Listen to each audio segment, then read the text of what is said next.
Recently, social media has been circulating images of a bareheaded monk named Transcend, who walked from the south to the north and then back from the north to the south. After watching many videos and reading the comments, I noticed some people praising, others criticizing, some enthusiastically supporting, while others seemed hesitant. But overall, the greatest share of respect was still reserved for the teacher. The person being referred to was none other than Master Thich Min Tuesday. It's not hard to see numerous TikTokers and YouTubers exploiting the teacher. Is this the ordeal you must overcome? What benefit does society gain from you living this way? If everyone followed your path, where would the wealth come from to sustain life? Today, we'll answer all your questions in this video together. Belonging to Tun Mon. A few years ago, a YouTube channel captured footage inside the rocky cave at Mount San, Nha Trang. From the video, it's clear that Master Min Su does not preach or speak about himself voluntarily, but only when asked does he sincerely share about his spiritual journey. What I am particularly interested in and pay the most attention to are the Venerable's teachings on the practice of precepts.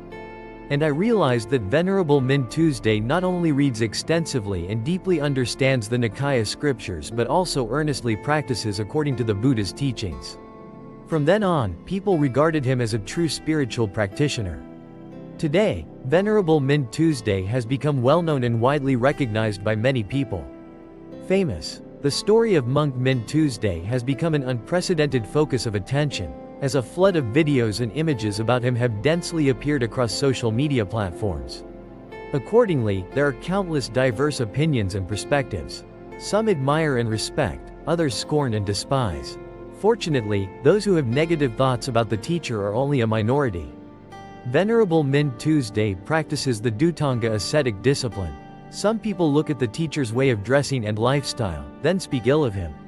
Some are driven to madness, others to slaughter. Lacking wisdom, they stray from the righteous path the Buddha taught. But the slanderers did not know that Venerable Min Tuesday was truly following the Dharma. He followed the teachings of the original scriptures, renounced his family, and lived a life of purity. A noble and serene way of life, letting go of all greed, anger, and delusion, maintaining a pure heart and nurturing clear wisdom. Many people mistakenly believe that the ascetic practice of dukkha is the same as the austere asceticism the Buddha practiced during the first 6 years of his quest for enlightenment. Asceticism is the harsh enforcement of self-discipline, tormenting the body to the point of enduring immense suffering. This practice originates from Madame Lam Mon. However, that viewpoint is completely incorrect. The ascetic practice that Venerable Thich Min Tuesday is undertaking is the Dhutanga practice.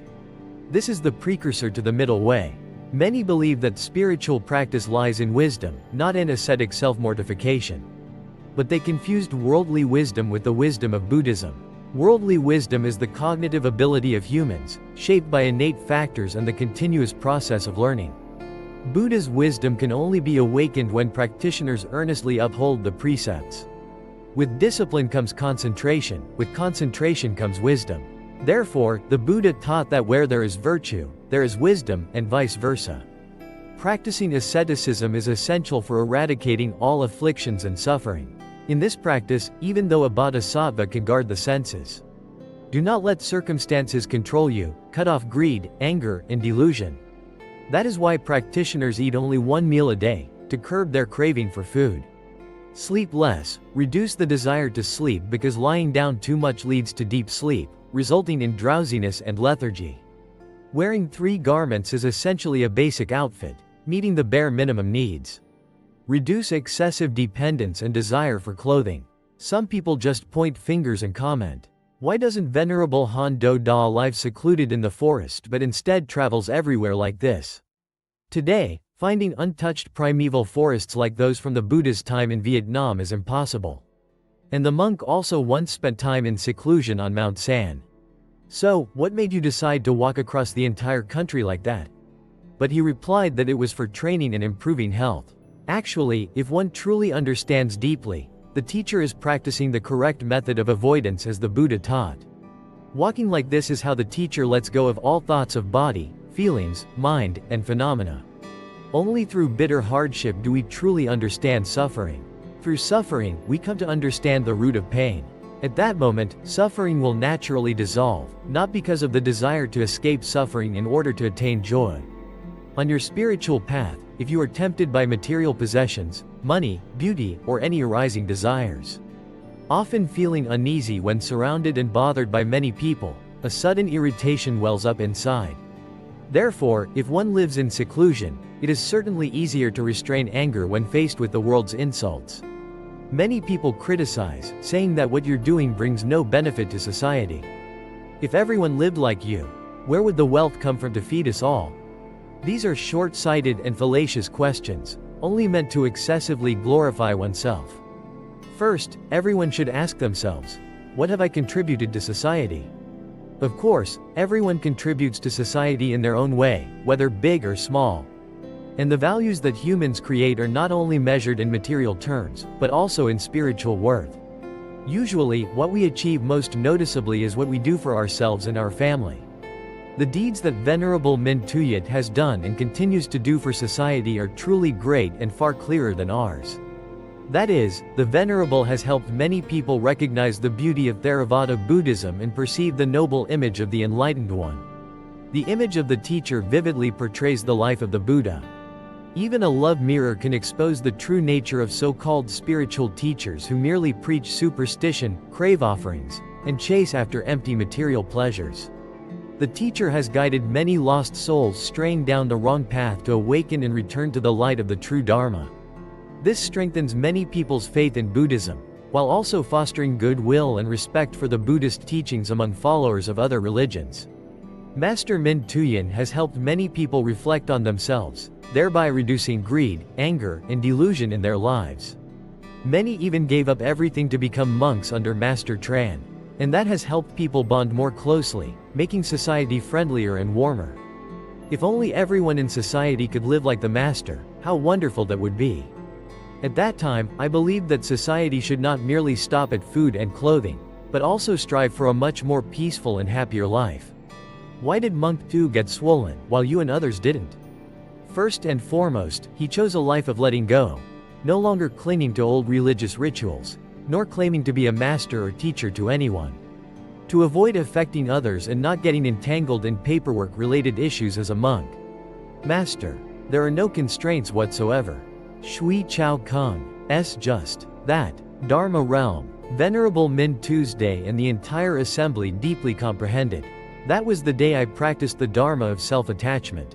I'm too shy to call myself a teacher. Lower your ego and be humble with everyone. Clearly, this is the spirit of selflessness. Currently, on the path of spreading the Dharma, wherever the teacher goes, people eagerly follow, sometimes numbering in the hundreds or even thousands. And many of them are YouTubers, streamers, or active Facebook users. This has left many people concerned and worried due to security issues as well as the potential impact on the Master's spiritual practice.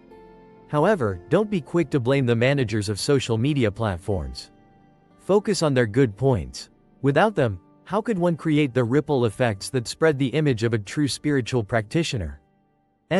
We must also clearly recognize that propagating the Buddha, spreading positive messages achieves greater impact when supported by media and social networks. Without dissemination, how could Vietnamese Buddhists learn about Venerable Phap Hoa's teachings? I enjoy the voices of Jock Cone, Tin Kong, and other venerable monks. On the other hand, their practice is also a way to challenge themselves in order to cultivate wisdom and the ability to control their mind. When many people notice, revere, and admire you, if you develop a mindset that you are important, the center, the star, instantly, that shyness plunges us into self-attachment, arrogance, greed, and the craving for fame and gain.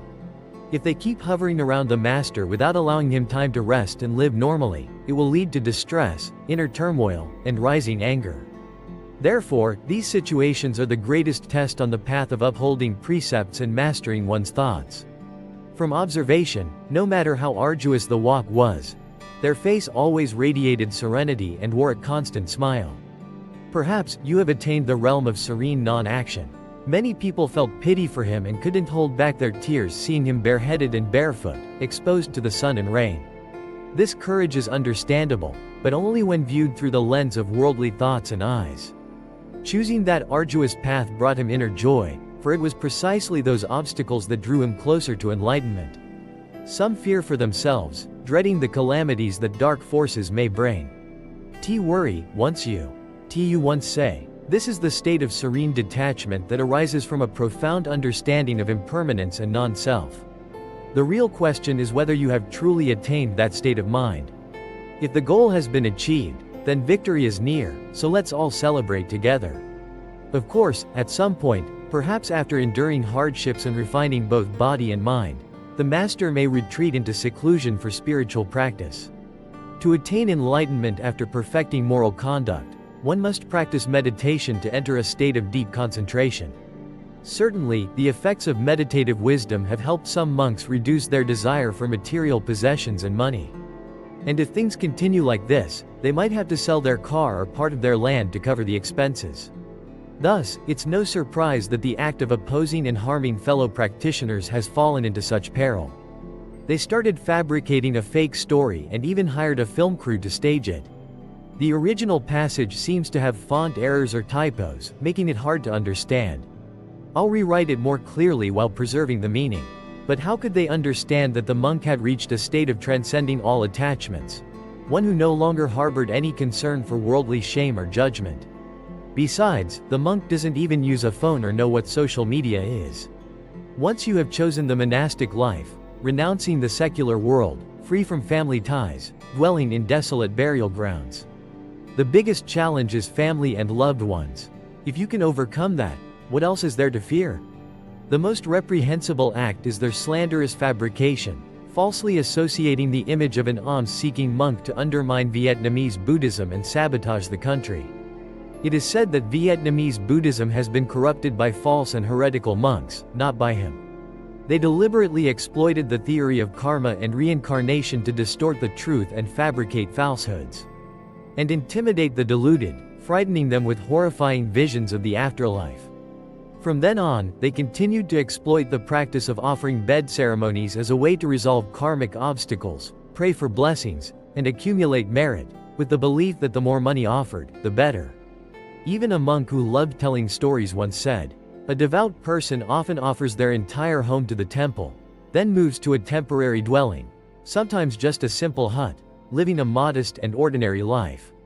In short, the bed must be worshipped, it absolutely must be worshipped. Therefore, when those who are wicked, disguised as monks and hiding behind the saffron robe, are eliminated, that is when Vietnamese Buddhism will truly be revitalized. Of course, praising Venerable Minh Thay's practice does not mean denying or downplaying the value of other methods cultivated by genuine practitioners across the country. Each person has their own spiritual capacity and aspirations, so we cannot expect everyone to be the same. Everyone is born with a unique purpose to fulfill. If moral conduct is the measure of a practitioner, it is clear that those who practice the Dharma will surpass those who merely understand its theory. Practicing asceticism is a rare and profound virtue, seldom achieved by anyone throughout the ages. Praising and revering moral virtue is commendable, but one should not hastily glorify or deify Master Minh Thay at this time. That could lead to disorder, distortion, and go against the spirit of Buddhism. To fully grasp the meaning of ascetic practices, let us revisit the Buddha's words praising the spiritual practice of Mahakassapa. Excellent, excellent, Kasyapa. You bring great benefit, saving countless beings. Your kindness and virtue extend throughout heaven and earth, enabling all to attain liberation. Why, you ask? O Kasyapa, as long as this discipline endures, my teachings shall abide in this world. If the true Dharma is preserved in the world, the path of heaven will widen, and the three evil realms will naturally diminish. Likewise, the noble ones of the Sravaka tradition, stream enterers, Sotapanna, once returners, Sakadagami, non-returners, Anagami, and Arhats, still exist in this world. O monks, follow the example of Kasyapa in your practice. We must first explore what the first virtue is: the freedom to wear simple, modest clothing. Wai Fan Dao is a type of fabric made by piecing together various fabric scraps. That's the leftover fabric scraps remaining after cremating the dead, discarded in cemeteries or hospitals. Or scraps of fabric torn by dogs, snatched by birds, scattered along the road. Because the practitioner will pick up these pieces of cloth, wash them clean, and sew them into garments to wear. This helps monks avoid relying on offerings from Buddhist devotees. Second, only wear Italian clothing. A practitioner of the ascetic path possesses only 3 robes as their sole belongings. The grand meaning is outwardly expressed through attire, consisting of a top and pants, referred to as the upper yi, middle yi, and lower yi. Throughout a lifetime of spiritual practice, a monk possesses only 3 robes. When clothes are torn and tattered, the only option is to patch them up haphazardly. Only when the shirt was torn beyond repair did Master Yi allow a new one to be made. The practice of alms-round asceticism is a spiritual discipline in which monks carry a begging bowl to receive food for their sustenance. And there's no need to wait for the donor's invitation to come and make offerings. Fasting brings many benefits to practitioners, helping to relax the mind and reduce distress. Especially the blessed affinity to guide and transform, leading sentient beings into the vast ocean of Buddha's teachings. Because the practitioners go on alms rounds in order, visiting each house one by one without missing any. Regardless of wealth or poverty, not picky about delicacies or exotic foods. After receiving alms, the practitioner eats only 1 meal a day. When the monks stood up, they would eat no more, firmly refusing even if someone came to offer them additional food. During the time of the Buddha, monks only consumed food that had been received through alms and placed in their alms bowls. Saturday is no hoarding food. Regarding the 7th virtuous practice, when the practitioner has finished their meal, whether the food is leftover or offered as a ritual offering, devotees still continue to add more. A funeral cannot be postponed until the next day. Therefore, the teachers only prepared just enough food for 1 meal. The coconut is a precious asset of the country and also an invaluable resource for those who practice asceticism. Stop is a quiet, serene place, suitable for practitioners to calm their minds and meditate. Cultivate both body and mind, and let go of idle, troubling thoughts. Moreover, practicing meditation in the forest helps the practitioner cleanse all impurities of the mind. And overcoming the fear of snakes, venomous insects, along with jungle rains and chilling winds. The practitioner meditated under the tree, but left after only 3 nights. The practitioner must depart for another place to avoid becoming entangled in the allure of comfortable resting spots. The 10th is the practice of dwelling outdoors. This is an ascetic practice before attaining peace and security. Whether it's sunny or stormy, the teachers still gather outdoors without seeking shelter. When the mind is restless, any arising emotion or sensation should be released to return the mind to a state of tranquility. 11 is at the cemetery. Because practitioners come here to battle their fears and confront the demonic spirits. 12 means sleeping anywhere is fine. Han means being at ease anywhere, meaning the ascetic practitioner is very adaptable. No need for a fancy place to sleep. A simple spot like beside a haystack, under a tree, or next to the buffalo pen is enough. Finally, there is the practice of not lying down to sleep. This is an extremely difficult discipline to observe, as practitioners are only allowed to rest in a seated position. Either sit in the lotus position, walk, or stand, but absolutely do not lie flat on your back to sleep. Nowadays, in this Dharma-ending age, the practice to attain the sacred path is extremely challenging. Therefore, preserving the lifeline of the Buddha's teachings is the noble mission of the monastic community. When the monastic community flourishes or declines, the Dharma likewise spreads widely or gradually fades away. No matter how grand a temple may be, if it lacks genuine practitioners, it brings little benefit to sentient beings. Therefore, sincere practice is first for one's own liberation, and then for the liberation of all beings. This is the only way to preserve, propagate, and ensure that the true Dharma endures in the world. So, what benefits do the 13 Dhutanga practices bring to practitioners? First and foremost, awaken and cultivate the 28 outstanding noble virtues. What benefit does ascetic practice bring? Venerable Nagasena expounded on the functions and benefits of the 13 Dhutanga practices. A monk who skillfully cultivates and upholds the 13 ascetic practices draws near to nirvana, liberation from all suffering and the bonds of the cycle of birth and death. Moreover, this brings immeasurable benefits to all living beings. Therefore, even if 100 lay practitioners attain enlightenment, or 1,000 lay practitioners attain enlightenment, it still cannot compare to a single monk who diligently practices the 13 Dhutanga ascetic practices and achieves realization. Here is the natural English translation of the given Vietnamese text. 1. The pure salt mountain. An ascetic is one who maintains their life in purity, without troubling others. 2. When sowing good seeds, we reap sweet fruits, enjoying the sweetness of peace and the joy of blessings.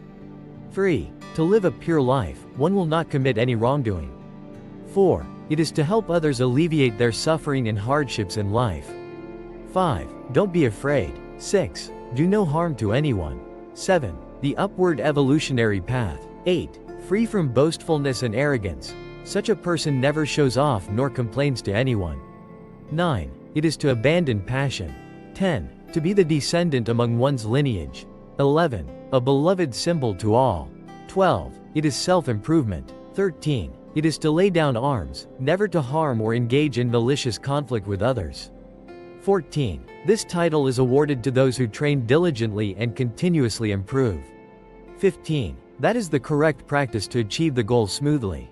16. It is about keeping the soul peaceful and serene. 17. Free yourself from worries. 18. Completely free from attachment. 19. Resolving resentment. 20. It is the removal of delusion. 21. It is the eradication of self-attachment. When this